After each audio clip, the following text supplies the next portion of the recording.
네, 전략 세워볼 차례입니다. 오늘 토로스증권영업부 박준현 차장 함께하겠습니다. 안녕하세요. 안녕하세요. 네, 자 먼저 오늘 시장 정리보다 먼저 내일장 그리고 앞으로 이번 주에 우리가 중요하게 생각해봐야 할 체크 포인트들부터 짚어보도록 하죠. 예, 일단 오늘 같은 경우에 이제 외국인들이 선물 쪽에서는 또 대규모 매도를 했습니다. 일단 해지성 물량일지 잘 모르겠습니다만은 일단은 외국인의 현선물 포지션이 지금 조금 변화가 있다는 거 좀 체크를 하셨으면 좋겠고요.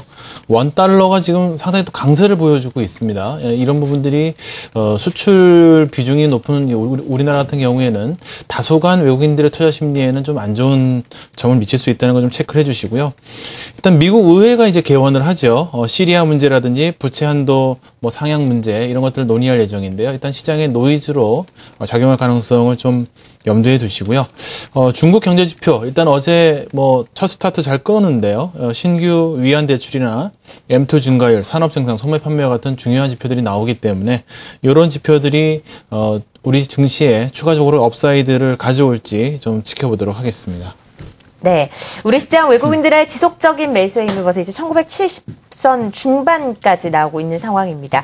상승세가 계속되고 있는 시장인데 긍정적인 시각을 유지해도 될 것인지 그렇다면 그 기간은 어느 정도 될 것인지에 대해서 분석도 해주시죠. 예, 일단 주가가 왜 올라왔는가를 좀 저희가 생각을 해보면요. 일단 동남아시아 쪽이 상당히 좀 위기국으로 분류가 되면서 상대적으로 밸류에이션 매력이나 안정성이 높은 한국 증시 쪽으로 외국인의 포트폴리오 조정이 있었다라고 볼 수 있겠고요. 유럽과 중국 쪽 아무래도 이제 한국 증시와 상당히 연관성이 높은 그런 어떤 지역의 경기가 개선되는 움직임이 호재로 작용했다고 볼 수 있겠고, 지난 8월 28일 부동산 대책에 의해서 부동산과 내수 경기의 호전 가능성, 특히나 이제 서울 지역, 수도권 지역 같은 경우에는 지금 부동산 상승세가 거의 상당히 오랜만에 일어났다 이런 뉴스 보셨을 텐데요. 이런 부분들은 분명히 소비 심리를 자극시킬 수 있는 그런 어떤 호재로 작용을 한 것 같습니다. 아무래도 주가의 하방을 올리는 어떤 그런 점이라고 생각을 하고요. 최근에 이제 유통업종이 강하게 상승한 부분, 이마트 같은 종목군이 오늘 올라온 부분도 그런 어떤 내수 경기에 대한 어떤 기대감이 올라선 것이 아닌가 이렇게 생각을 하고 있는데요. 문제는 이제 과연 낙관적으로만 계속 볼 수 있는가 하는 부분입니다. 일단은 PBR 1배 수준 넘어가면서 이제 밸류에이션 매력이 주가는 올라갈수록 좀 축소될 가능성이 상당히 높고요. 일단 QE 축소 부분이 시장에 그동안에 이제 선반영됐다 이런 이야기들은 있습니다만은 아무래도 이제 주택 구매라든지 리파이낸싱을 감소시킨다든지 또 소비 심리나 차입 환경을 악화시키는 분명히 악재로 작용할 요소들이 분명히 많습니다. 그렇기 때문에 이런 부분들은 아무래도 다음 주에는 다소간은 좀 시장에는 좀 부담스러운 재료로 작용할 가능성이 큽니다. 차트 잠깐 보면서 말씀드리도록 하겠는데요. 그림을 하나 준비를 해봤는데요. 최근 보시면은요.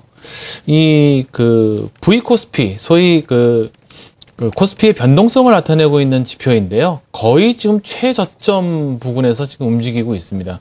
어떻게 보면 시장에 상당히 많은 악재가 대기하고 있음에도 불구하고 V코스피가 이렇게 최저 수준에 머물고 있다라고 하는 것은 몇 가지 저희에게 이제 시사하는 바가 있을 것이라고 보이는데요. 첫 번째는 뭐냐면은 시장에 나와 있는 악재들에 대해서 시장 참여자들이 크게 지금 신경 쓰고 있지 않다라는 이야기가 되겠죠.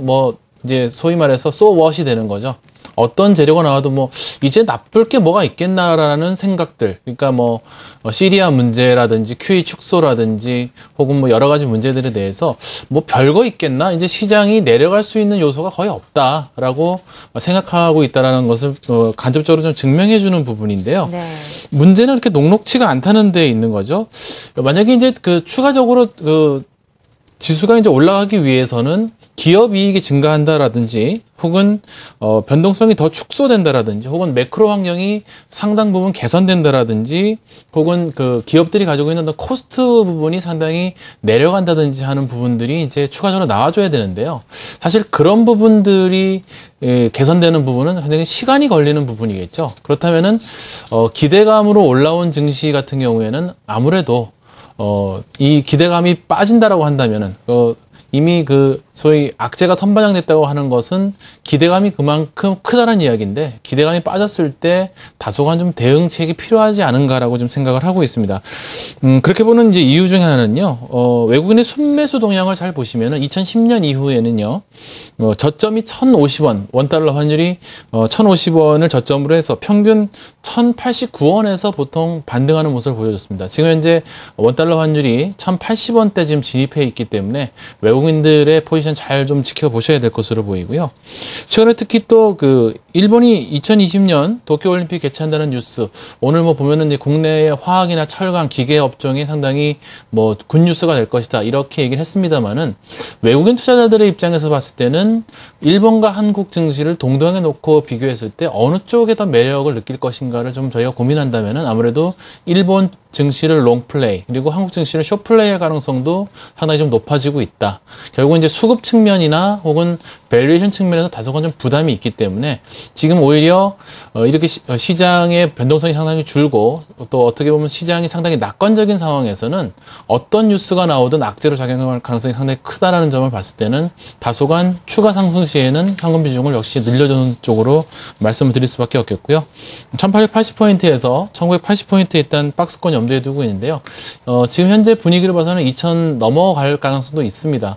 일단은 2000포인트 혹은 2000포인트 넘어가는 순간에는 다소간 비중을 줄인 후에 다음 주에 QE 축소라든지 여러 가지 매크로 이벤트를 맞이하는 쪽으로 말씀드리겠습니다. 네, 현재 시장 심리가 악재에 대해서 지나치게 내성이 강하다.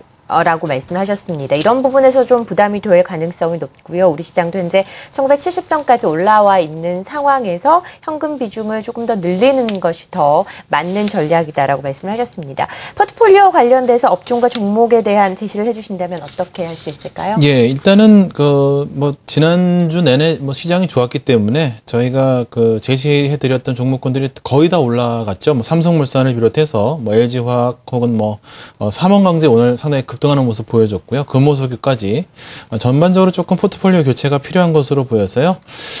일단 업종 자체는 IT 자동차를 주축으로 해서 중국 경기에 관련된 철강과 화학 그리고 또 저평가된 종목군으로 고루 담아봤습니다.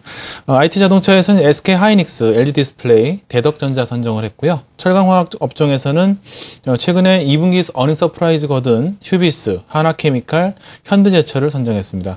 수급 개선주, 지금 현재 지주사 가운데서 가장 저평가된 LG 그리고 바이오 쪽에서 좀 플랫폼인 병원을 가지고 있는 차바이오엔, 화학에서 롯데케미칼 선정했고요. 저평가된 종목군 캠시스, LG상사, 이소화학을 선정했습니다. 네, 마지막으로 업종과 종목에 대한 제시까지 자세하게 들어봤습니다. 토로스증권 영업부 박준영 차장과 함께했습니다. 고맙습니다. 감사합니다.